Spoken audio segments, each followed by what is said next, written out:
In the heat of competition, with speeds over 200 miles an hour, and he is riding a rocket. It is a moment every driver fears. In these crashes last week at the Indy 500 time trials, all of the drivers walked away with no major injuries. Why? Their cars are built not just for speed, but for survival.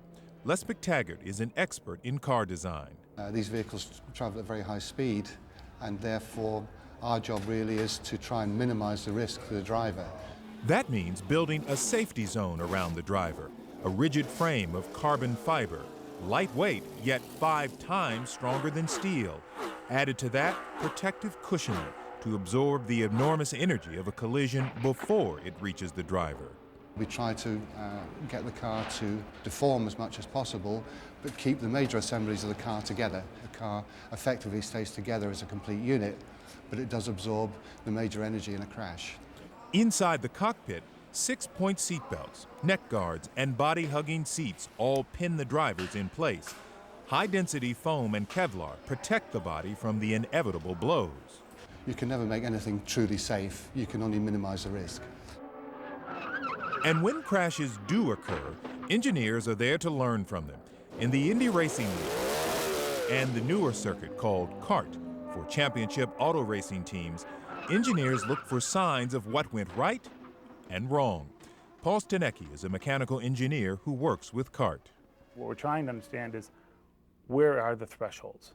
When does a body experience too much load? When does the heart experience too much load? When is the neck being strained too much?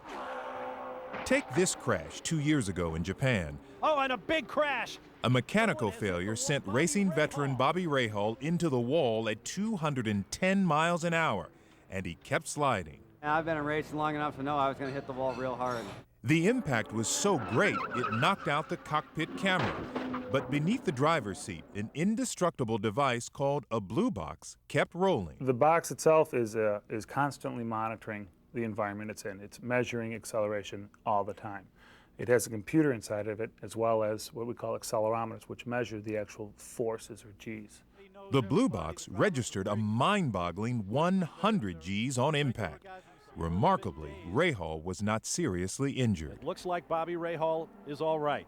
Usually in an accident, you're able to save some part of the car. In this accident, there was nothing left to save, except me, fortunately. The amazing thing about it was, after all of that, I had a bruise the size of a quarter right on my shoulder, and that was that. Was it luck or design? To find out, engineers used a computer simulation to recreate the crash. Rahal's body did just what they hoped it would. Remember, the force of initial impact was 100 G's, but Rahal remained facing forward with only slight shifts from side to side.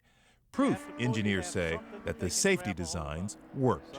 He wasn't hurt, and the model said he shouldn't have gotten hurt. Engineers have been creating these simulations for 3 years now. Their ultimate plan? To use the information to build safer cars not just for race car drivers, but also for the rest of us. There's nowhere else in the world that we think we can get this information. So it's a real good test environment. We get to see the same thing over and over and over again. And that's really what you need to do precise engineering. Of course, even with the most compelling evidence, safety engineers will never convince the public to wear helmets and 6-point seatbelts. But they are convinced that by understanding collisions on the speedway, they can make cars even safer on the highway.